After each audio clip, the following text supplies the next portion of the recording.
pues como saben, ahora es el turno del profesor Fry. Bueno, antes de nada, mi nombre es Daniel Ureña, soy director del Hispanic Council, que es un think tank que promueve las relaciones entre España y Estados Unidos, especialmente con la comunidad hispana. Y bueno, quería agradecer a Casa, América y a Tomás Poveda especialmente por haberme invitado a formar parte en la organización y en la celebración de este evento, y por supuesto también pues a la Embajada de Estados Unidos y a las organizaciones y las entidades que colaboran en la celebración de este acto. El pasado mes de julio, desde el Hispanic Council, nosotros publicamos un informe que está publicado y accesible en Internet, en el que hacíamos un análisis de en qué estado se encontraban las negociaciones del TTIP, del Acuerdo de Libre Comercio entre Europa y Estados Unidos. En el mes de julio acaban de terminar la sexta ronda de negociaciones y, bueno, este evento que estamos organizando está de plena actualidad porque el pasado lunes empezó la séptima ronda de negociaciones, que se va a prolongar hasta el próximo viernes. Se están celebrando en Chevy Chase, en Maryland, muy cerquita de Washington, D.C. Y bueno, por lo que nos cuentan, pues las conversaciones están girando sobre cuestiones regulatorias, que algunas se han expuesto en la presentación inicial. Y bueno, como saben, pues en este contexto, para hablar sobre este tema, contamos con un invitado de excepción, el profesor Fry. Que el profesor Fry es un reconocido experto, autor, conferenciante.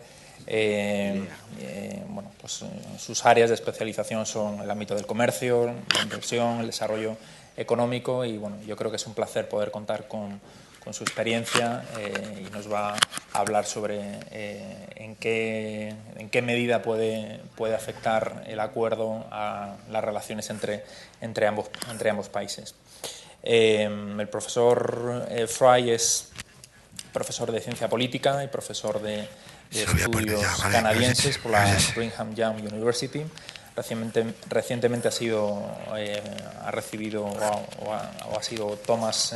el Thomas O. Enders Fellowship en Relaciones Canadiense-Americanas en la McGill University en Montreal. Y bueno, la verdad que ha sido Fulbright Lecturer en la Sorbona, ha estado también impartiendo clases en la State University de Nueva York, ha sido Fellow en el Council of Foreign Relations y ha sido Special Assistant en the Office of the U.S. Trade Representative, que como saben es parte del Executive Office of the President of the U.S. en la Casa Blanca, y durante este periodo, bueno, ha estado especializado en asuntos relacionados con inversión internacional y en las relaciones comerciales entre Estados Unidos y Canadá. So, Professor, thank you for being here. It's an honor having you here. He's going to do his presentation in English. I think you have translated into Spanish for those that you need. So, Professor, thank you very much. The floor is yours. Thank you. I appreciate that. It's a great pleasure to be here in Madrid. Unfortunately, I'm heading back to Washington tomorrow, but I've learned a great deal. I'm obviously not a representative of the U.S. government, so I'm going to be frank with you. If I think we're doing things wrong, I'm going to tell you that we're doing things wrong. This is a very critical period, as you can well imagine, in the transatlantic relationship. See if this is going to work that way. You know what TTIP is. This just gives you a summary. As was mentioned in Chevy Chase today, the negotiations are probably going on right now, the 7th round of negotiations between the United States and the EU. At the same time, the United States is involved in negotiations with some of the Pacific and Asian countries, most prominently Japan. And we're into the 21st round, just completed the 21st round in Hanoi earlier in the month. So these are very interesting what's going on now. And And what can we do, particularly in terms of the transatlantic relationship? But the history you've heard about tonight, let's not spend any time on that. The major objectives you also have heard about, getting down more of the tariff and non-tariff barriers, trying to harmonize some regulations, some standards, moving so, particularly like for European companies, they can do more in terms of government procurement in the United States. As you know, we're a federal system, and there's lots of government procurement at the national level, but also the 50-state level, as well as the local level, strengthen intellectual property protection. And obviously this would move us towards a liberalized trade and investment, which should be beneficial to both sides. Now, why now? Why did they start, in last year? Well, we're already the #1 market for EU companies. But interestingly enough, for the United States, the #1 market for the United States in exports of goods is Canada. And Canada has 35 million people. It's got 14 times fewer people than in the EU. So from the U.S. vantage point, we think that there will be some good opportunities for U.S. companies, but also for European companies, particularly if our economy continues to grow at a much higher pace than we find occurring here in Europe. We're also trying to hasten the recovery from the Great Recession. The U.S. has come to a point where we have more jobs today than we had before the recession. So we've come back. The only problem is that we don't have as many well-paying jobs as we had prior to the recession. So we still have work to do. It should facilitate much more foreign direct investment activity, the flows, the expansion of supply chains. All of this, again, should be a job creator, should make both sides more competitive vis-a-vis the rest of the world. And this other issue, which came up in some of the earlier comments, if you look at the Asian Economic Development Bank report, or the regional bank, it said not long ago that if the current trend continues, over half of the global GDP and exports and direct investment and population will be in Asia by 2050. That will mark, if that happened, a very significant change in what has transpired over the past 2 centuries, at least the past 2 centuries, where Europe or the United States have been the dominant economic powers. So we worry about what we call a transatlantic drift, where we're not doing as much as perhaps we could be doing to cooperate, and the global shift to Asia and other emerging markets. And if we can do more together economically, obviously that should strengthen both sides. And keep in mind that the United States, since the year 2000, has lost 28% of its share of global GDP since the year 2000 in nominal dollars. And of course, the EU share has also shrunk during that period.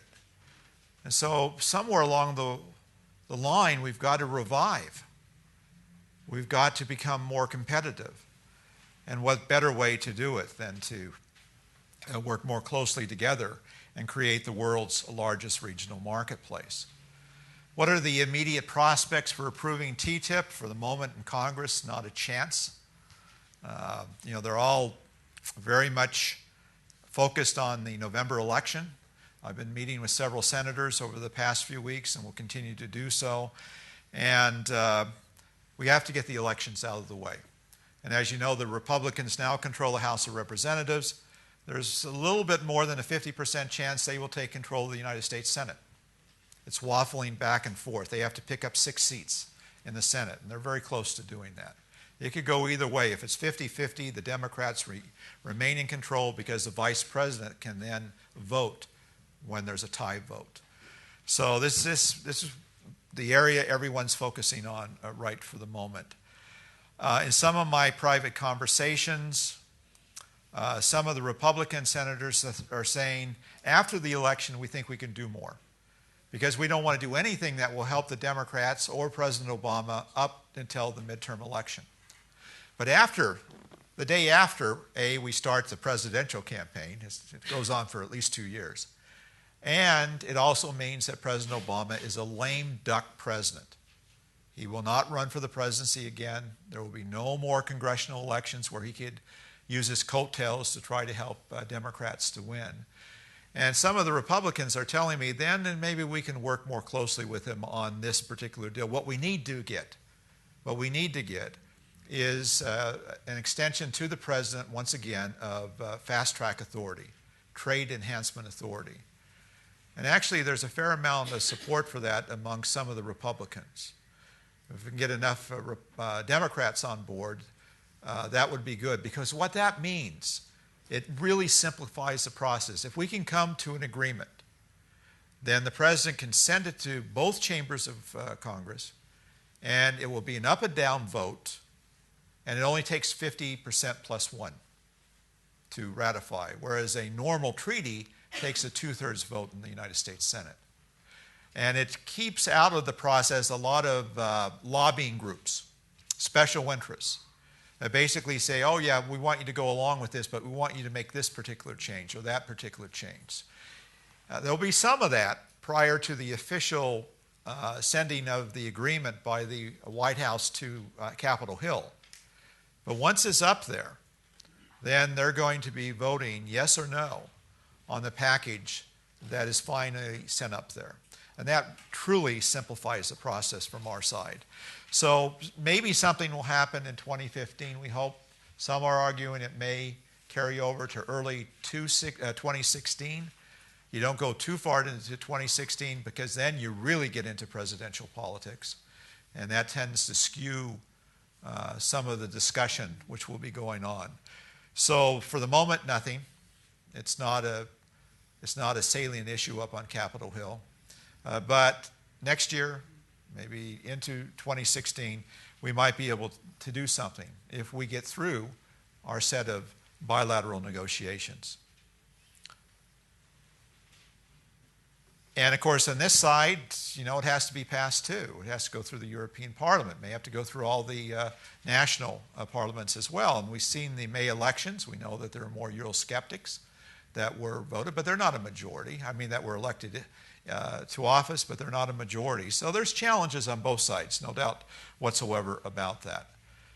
The glimmer of hope, one thing we find, it looks like there's so much opposition on Capitol Hill now. Go back to 1993 when we ratified the North American Free Trade Agreement. Bill Clinton had become president. He was a Democrat. Most of the work had been done by the first President Bush. And what happened was we passed NAFTA in spite of a majority of Democrats in both the House and the Senate voting against NAFTA. They voted against NAFTA, the president's own party. But there were enough Republicans that joined with President Clinton that they got it through. And so you could see a dynamic developing that may have some similarities to what we did with NAFTA to get it through Congress. Now, I put up here a slim chance that we might rally support for the free trade agreement during what we call the lame duck session of Congress. That is to say, after the election, the old members of Congress come back until January. But I can tell you, I'm being told they're not going to do much unless something exceptional happens. They're not going to do much during the lame duck session. Why it was somewhat hopeful was that if you've been voted out of office, then who cares how you're going to vote on fast track.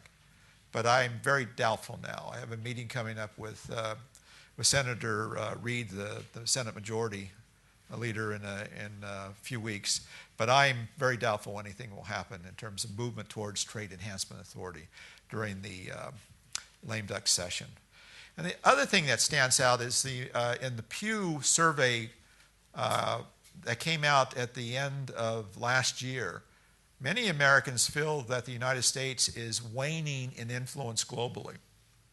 But they're still very supportive of the U.S. being involved in international economic pursuits. And so that provides a good foundation for us to move forward on some sort of an agreement with the European Union. There are difficult issues, and I think we've talked about some of them in the previous discussion. Is there sufficient value added in terms of the increase in the GDP? One thing that we do know in terms of U.S. trade with the world, the EU trade with the world, we have a whole lot more value-added trade across the Atlantic than we have with most other regions of the world. And with that value-added trade, instead of trading just natural resources, with the value-added trade, you generally create much better paying jobs. So this has been sort of a hallmark of the relationship between Europe and the United States. Agricultural roadblocks will be there, including, as was mentioned, the GMOs.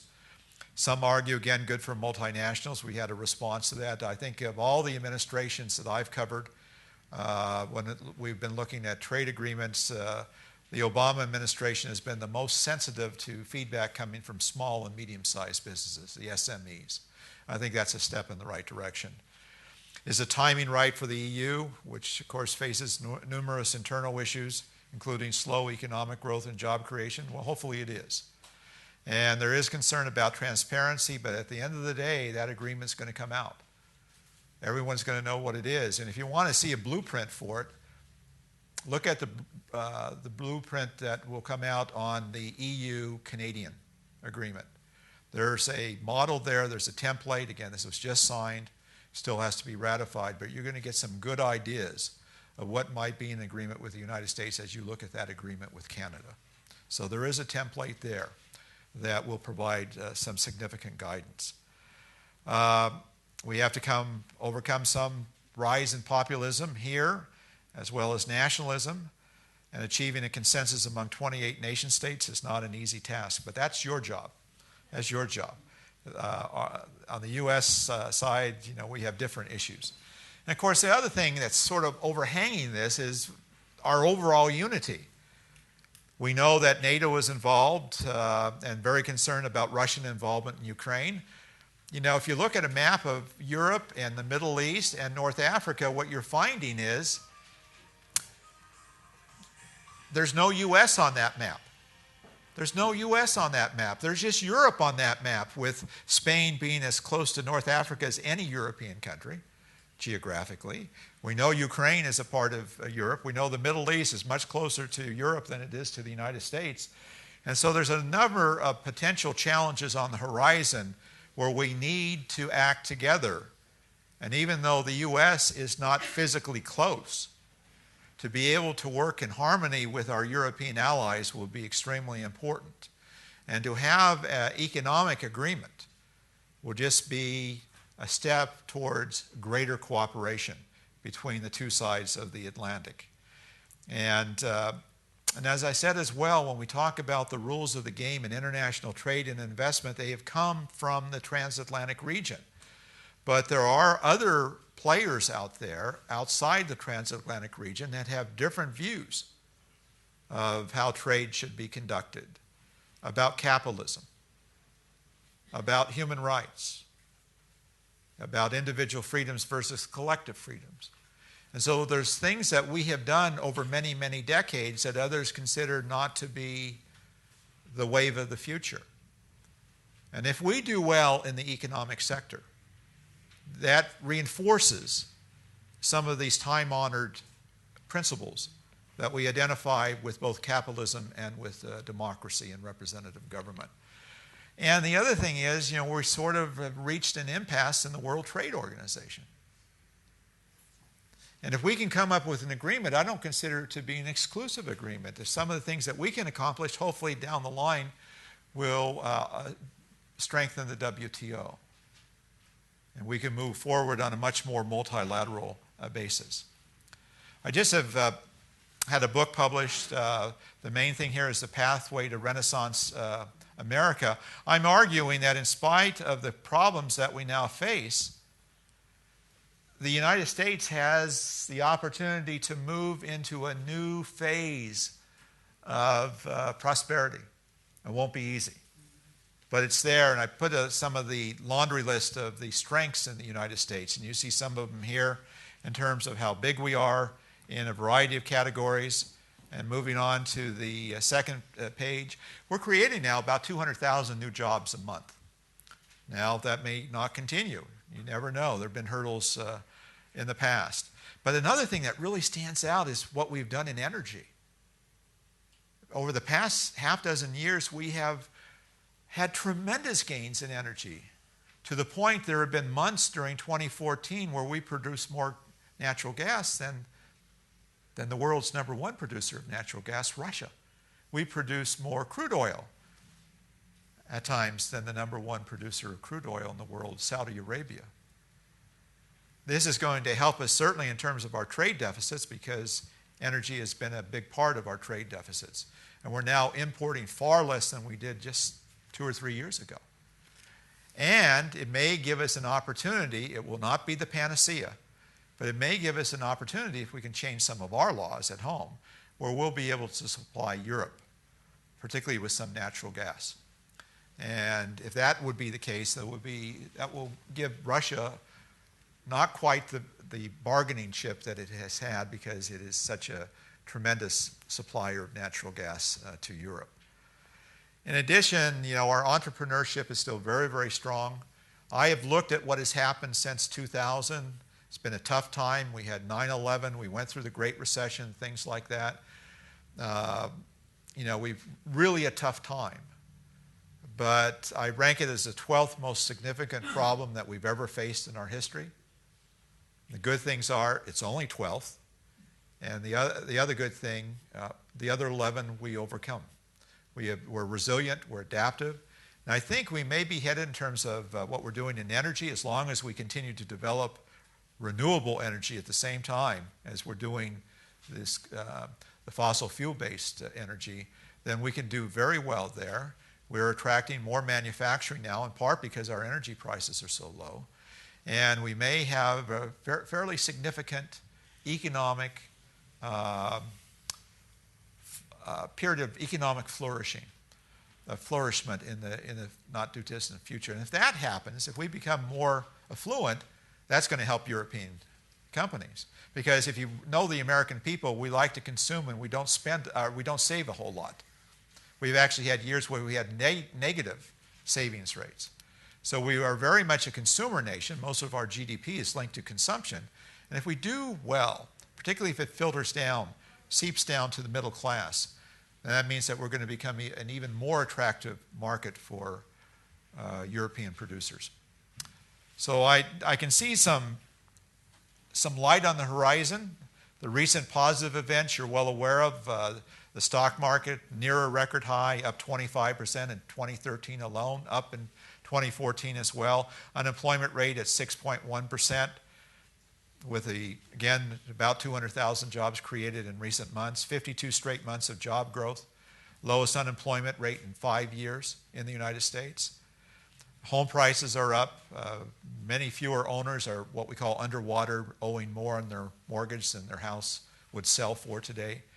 Household debt is down to pre-Great Recession levels.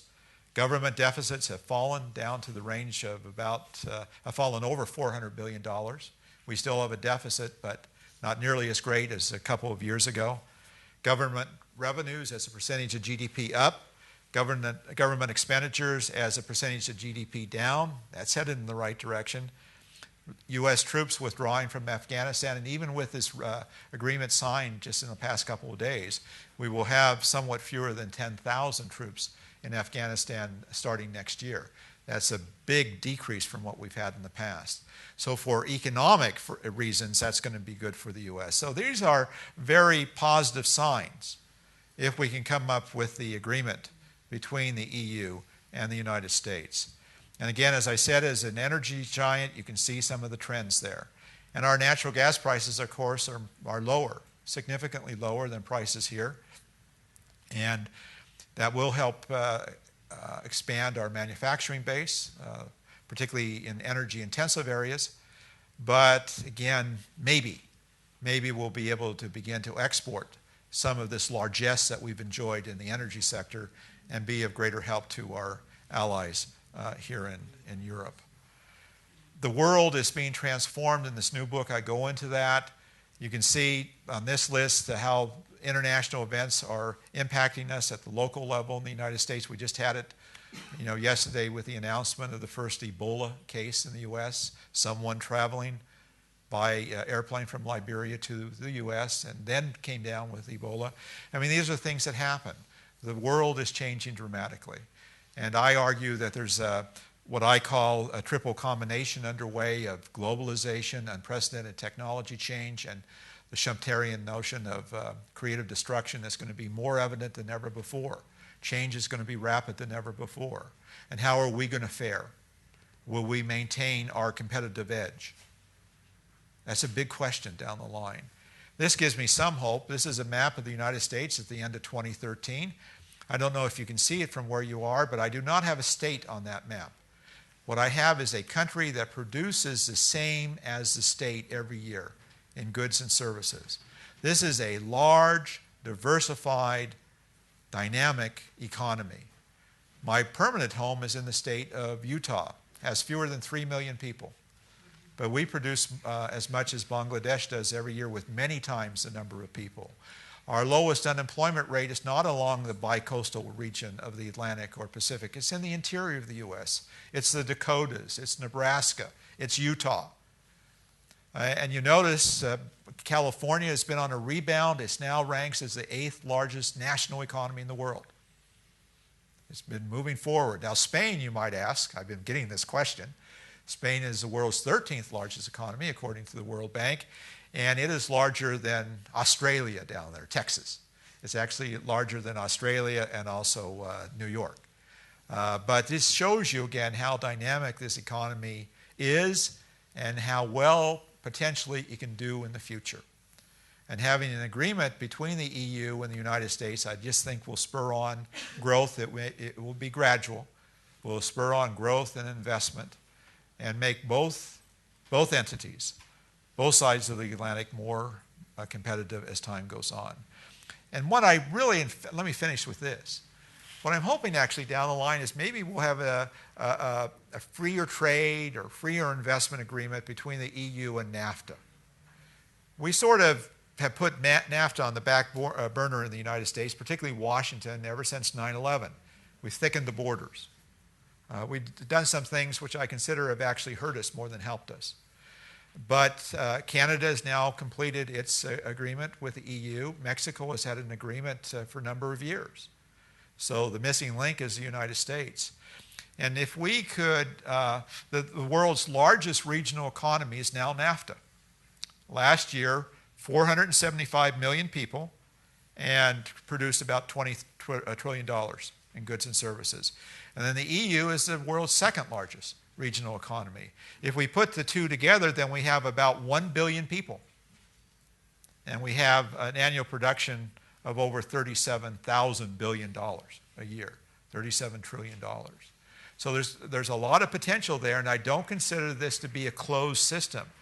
I think like-minded nations that would like to join with us, basically saying we'll abide by these rules, should be able to join. And I think that will then liberalize international economic exchanges to the benefit of just about everyone.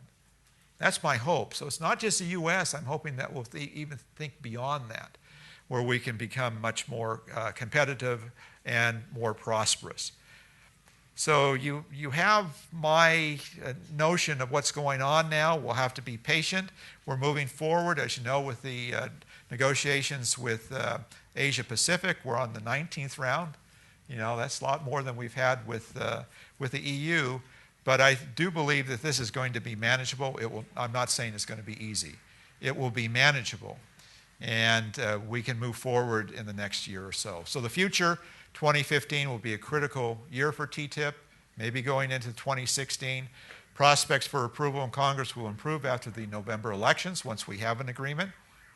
But first of all, Congress must grant the President fast-track authority, or what we call trade promotion authority. Bracketing and negotiations will be refined. They will be narrowed. Some things may not make it into the final treaty, but that happens. I was in negotiations with Canada, and you know, sometimes you don't get everything that you want, but you move forward and you come up with enough substance to basically both agree that this is a substantive accord. Again, you will have to approve on a national basis, on a European-wide basis, and this should mitigate some of the worries concerning transparency and democratic accountability. And I do believe, and let me underline this, that strengthening transatlantic cooperation, greater transatlantic prosperity, and job creation will be pivotal issues for us over the next few decades. And I do see where there's be a window of opportunity for both sides to move together. So thank you very much.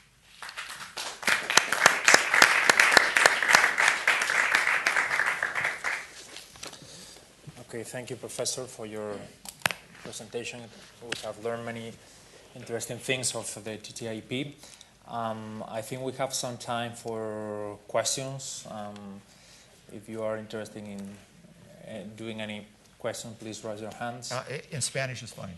En español está bien. Creo que tenemos una pregunta por ahí. Should I use English or do you want me to speak Spanish, sir? Oh, these hurt my ears, so go ahead and use English. Is that okay? Is it all right for the audience, or is Spanish better for the audience? What do you think?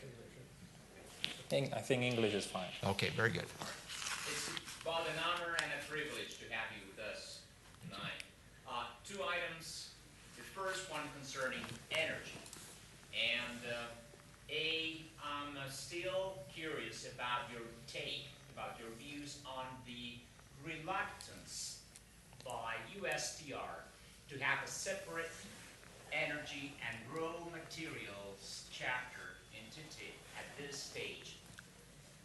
And isn't energy shipments, isn't energy trade conducted mostly at the private sector level, whereby what is there for U.S. companies to be selling your natural gas to European consumers at a much lower rate than you will get for selling the same natural gas to Asian customers and consumers. That's number one. Number two, I would be very appreciative to have your take on the leverage that USTR. Gracias. On the leverage that USTR may have to enlist, to have the states on board, states and municipalities on board when it comes to public procurement. Very good. First of all, in terms of public procurement, look at what will be agreed to with Canada. That will give you some guidance there. Remember, when we look at the state and local government levels, we're talking about literally hundreds of billions of dollars in spending. So this is important. The problem that we've had from my vantage point in Washington has been too often Washington does not do nearly as much with the states as it should be doing, particularly the state governments, and doesn't do much with the city governments at all, the municipal governments. I would like to see more of a dialogue, and the example for that does come from Canada again, where several of the provincial governments are very much involved in providing input for the negotiations with the European Union.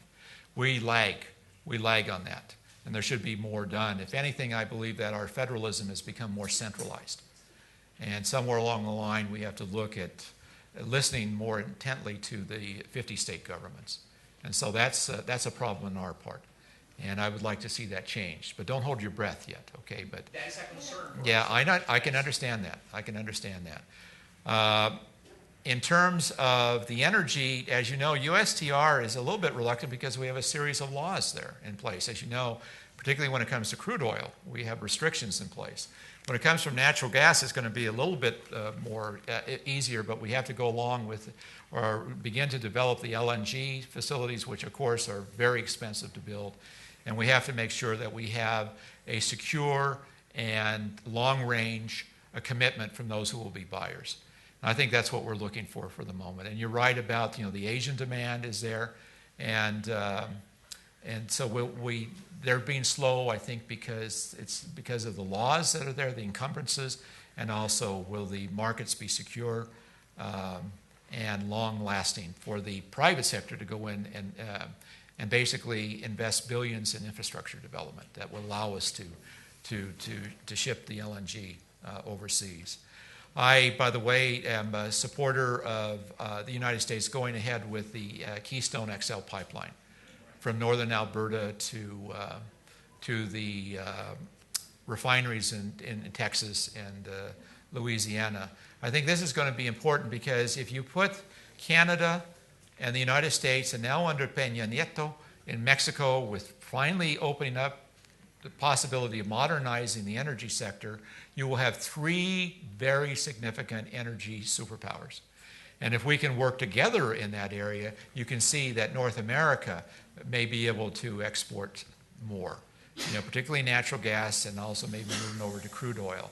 And so I think that doing the Keystone XL pipeline makes sense. It's going to be a job creator. It's going to make us even more self-sufficient. I'm not saying we're going to head towards self-sufficiency totally, but North America working together, North America can really move forward in terms of basically using most of what it produces at home and not being dependent on many shipments from other areas. So that's my hope again. That might happen as well, and that would be a significant move forward for Europe in terms of diversifying suppliers of energy. And I'm hoping that will happen, but it will take time. Thank you. Those are good questions. ¿Hay alguna pregunta más para el profesor? Por aquí tenemos una. Creo que había un micro por ahí. Por ahí. Aquí, ahí. Hola, buenas tardes. No sé si suena. Buenas tardes. ¿Suena? ¿Me oyen? Siento decirles que yo no estoy en absoluto de acuerdo con el tratado del TIP. Acabo de ver 2 noticias en los periódicos. Una de ellas es, por ejemplo, ahora mismo no la encuentro ahí, tengo papeles pero no la tengo, pero en resumen es que el bufete Uría está muy contento porque puede ir a hacer negocio en la Alianza del Pacífico, en el acuerdo con la Alianza del Pacífico. Otra noticia que tengo es un informe de Oxfam donde pone de manifiesto los perjuicios que ha habido para los países, para México, aumento de la pobreza, el paro y el subempleo llegan al 40%, etcétera. Bueno, entonces, ¿por qué no estoy de acuerdo? Principalmente, lo único que quiero, bueno, les digo que soy profesora de economía jubilada, o sea, hablo un poco con conocimiento de causa. Otra cosa que quería decir es que el comercio internacional, los tratados internacionales no tienen ni evidencia empírica ni evidencia teórica de que benefician a las clases más desfavorecidas y a los países más desfavorecidos.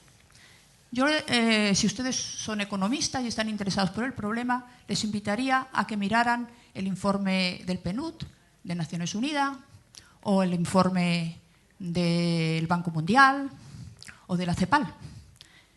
Y ahí se ve claramente que esos países que han tenido acuerdos, Colombia, Perú, no han mejorado sus índices de bienestar social.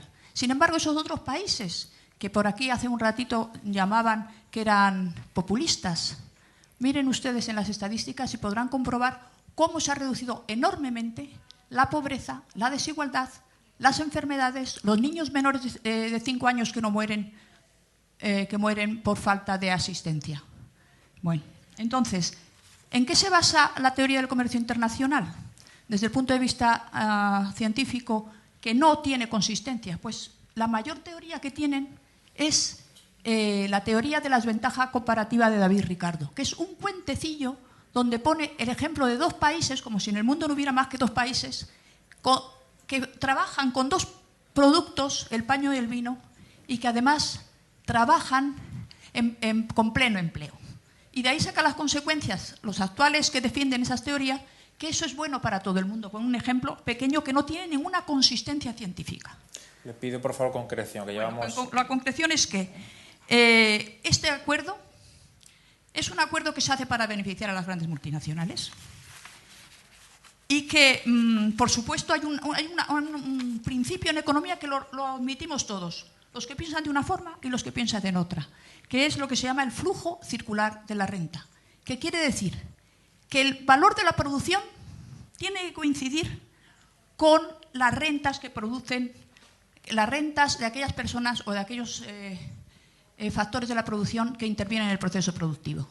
Entonces, ¿qué significa? Si va a venir alguien que se va a llevar los puestos de trabajo y el trabajo de las pequeñas empresas, que en España es el 90%, pues va a disminuir la renta de estas pequeñas empresas. Igual que va a disminuir, y otros también saldrán beneficiados, que son los grandes directivos de las grandes compañías. Bueno, concluyendo, Sí, que no tienen ni evidencia científica ni evidencia de que va a ocurrir bien, que en España tenemos unos problemas grandísimos, como es la superdeuda que tenemos, el sistema financiero superapalancado, la desigualdad, la pobreza, que nos han regañado incluso la OIT, y esos problemas no se van a arreglar con el tipo. Por favor, les pido y les preguntaría, les pido por favor que se informen bien, que sean honestos, que hablen pensando en la mayoría de la población, y como pregunta me gustaría que me dijeran estudios fehacientes y consistentes que me hagan cambiar de opinión. A ver si me pueden informar. O datos de grandes organismos. Muchas gracias por su pregunta. Okay, let me try that. First of all, I do a lot of work in Mexico. And it's true some Mexicans have been hurt, dry farmers. They can't compete against U.S. or Canadian farmers. But overall, Mexico has benefited. If you look at the aggregate benefit, it's been there. The President Peña Nieto was just in New York and talked about the benefits coming from that. If anything, the U.S. has held up some stuff because we thickened the borders.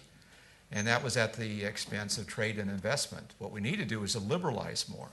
And if you look at the overall feelings of Mexicans towards NAFTA, generally they're higher than the feelings of Americans towards NAFTA. That's one case. The other case I think is important is when you talked about being protectionist or basically, as I think you said, populist. I think the main thing there is most nations around the world want to do more with the other nations, feeling that that is the road towards greater prosperity for a majority of their people. Now, what we would do between the United States and the European Union would not be a panacea for all the problems, but it would move us forward. It would strengthen the middle class. Hopefully, we'll create more jobs for our working class as well. But if you're looking at examples out there in terms of closed economies, there aren't many good ones out there. Certainly not in North Korea. Certainly not, it's not Venezuela now, which is having significant problems. Those that have basically closed themselves off have had the most difficulties in terms of taking care of their people. So I'm not saying that free trade, freer investment is a cure-all for everything, but it seems to be a step in the right direction. And some of the problems that you're talking about are also national-specific, nation-state-specific, where there need to be policies put in place by the nation-state to try to strengthen the plight of particularly workers. And we have problems in the United States that we have to work on. We have too much of the benefit from our economic growth going to too few people. We have 1% of American households that control over 40% of wealth. These are things that we need to deal with in the United States itself. We have to transform our tax code. We have to make it much more progressive.